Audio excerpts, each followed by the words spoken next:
here.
Hello everyone, please take your seats. Beginning the ceremony.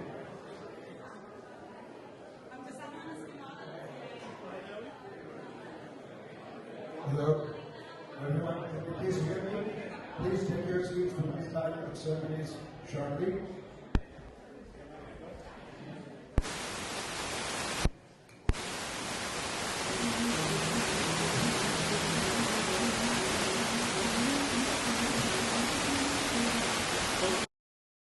Is mainly to walk through and highlight some of the key aspects and significance of those events, and I will point out to you as we proceed with each one of them and highlight what is the significance of those, and perhaps I may add here and there a couple of supplemental information to really bring out the significance of the event.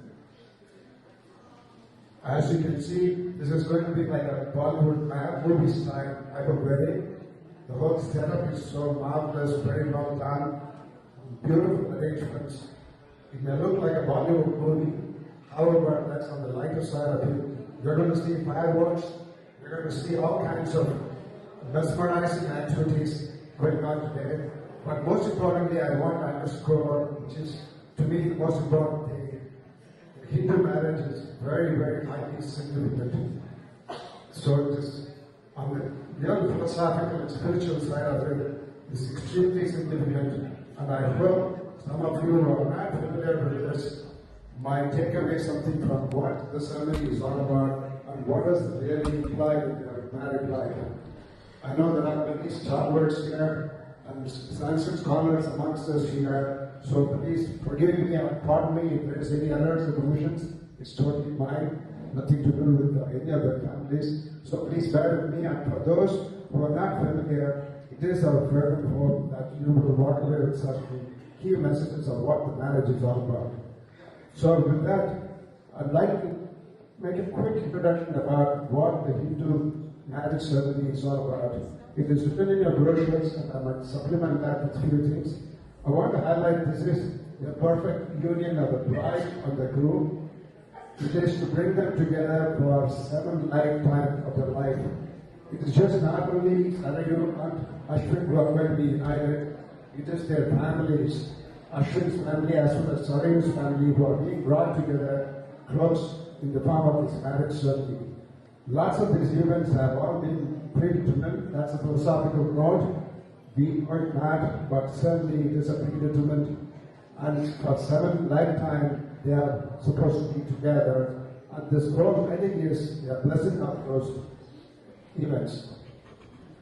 The other thing I want to point out is this morning that Sri Raghuram-ji, who is going to be our priest, will be conducting, will be reciting and chanting the mantras in Sanskrit.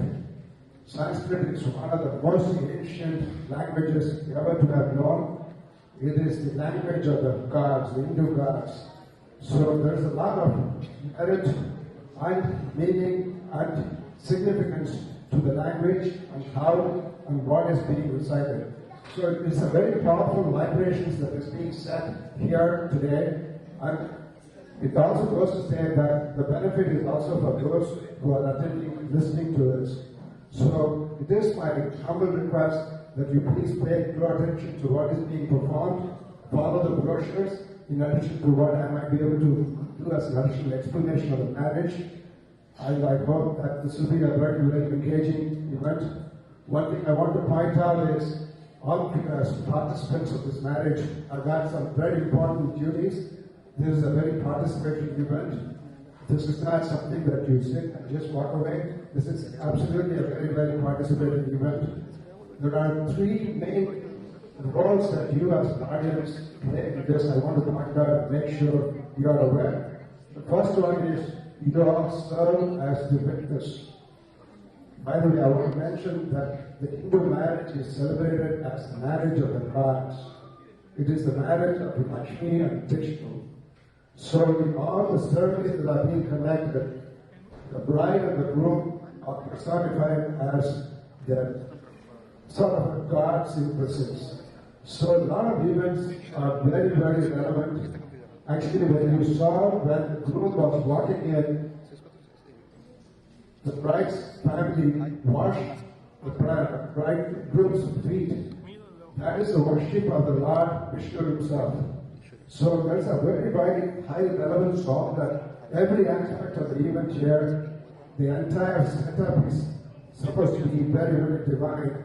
And you as participants are considered, this is the marriage of the gods, you are not the devas or the angels present here. So you have a very, very important role to play. And I want to point out three roles that I really would like you to take your pen and mark it down. This is very important. First one is you are witnessing the marriage of the gods. So you serve as a very important being a witness, sakshi to the wedding. Important thing. The second important thing is you're all here to bless the couple. In other words, you're going to be given rice and flowers and other petals, so that you're going to shower your blessings on the couple. So it is very important that you participate in that. There is a very third important, extremely important function of this presence here. I'm not going to explain that right now, because I tell that some of you may be tempted to walk out. So I'm going to tell you at the right time, which to me is the most important aspect of being an audience in a Hindu wedding. So I will explain that at the right time. That's a very, very fundamental and extremely important role that you play. So I will point out to you at that time. So with that, what I'd like to do is for Hindu wedding, the marriage ceremony, as I mentioned, Sri Raghuramji has selected about 19 events. There are 19 sets of individual ceremonies that are going to be performed. In the brochure, there are 50 of them already listed, right from the introduction all the way up to the thank you note. There are 15 items that are listed in the brochure. And when I talked to Raghuramji this morning, he did indicate that he's going to add 4 more items to the list. So I will point out those as and when they are being performed. So there are totally 19 items in the event today. You already have witnessed one of the events already completed. That is the first event. The second one that is being listed in your brochure, that item is called Vara Agamana, that is the arrival of the groom. As you saw, the bride was being garlanded, the groom was garlanded. Sarayu's family welcomed him by putting tilak on his head and washing his feet and putting the garland and welcoming him. This is a very, very significant event. There is another significance to it. The significance is when the bride is coming in, it is a proud display of the bride's father to show what a wonderful man we are getting, a man of virtues, man of character, a very young, virile man. He's being brought to marry my daughter, and he is displaying it very proudly to the community. And as community, they are all witnessing to ensure that he's a man of character and man of diligence. And that is one of the very significant events. And also by garlanding the groom, the bride's family is embracing him with the fragrance of love and Lord Ganesh Puja. He is about obstacles. You may ask what kind of obstacles we are talking about. Nature forces like the wind and rain and all kinds of thunder and every type of obstacles that you can think of. Last night there was a very thunderous rain, and this morning it's very, very beautiful. So I believe Ganesha has already blessed Ashwin and Sarayu for the starting of the ceremony. So this is a very significant event. All events, everything in the Hindu custom starts with the Ganesh Puja. So with that, I'd like to request Sri Raghuramji to start the Ganesh Puja.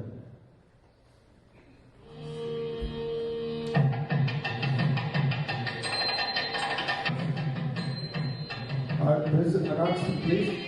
I request Shri to come to the backstage. Someone is waiting for them. Shri, please. Thank you. So this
hello. This is starting of the Ganesh Puja.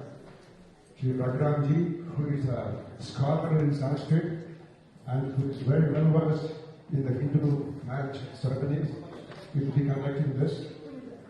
Sri Raghuramji is our chief priest at the Krishna Vrindavan temple in Houston. So with that,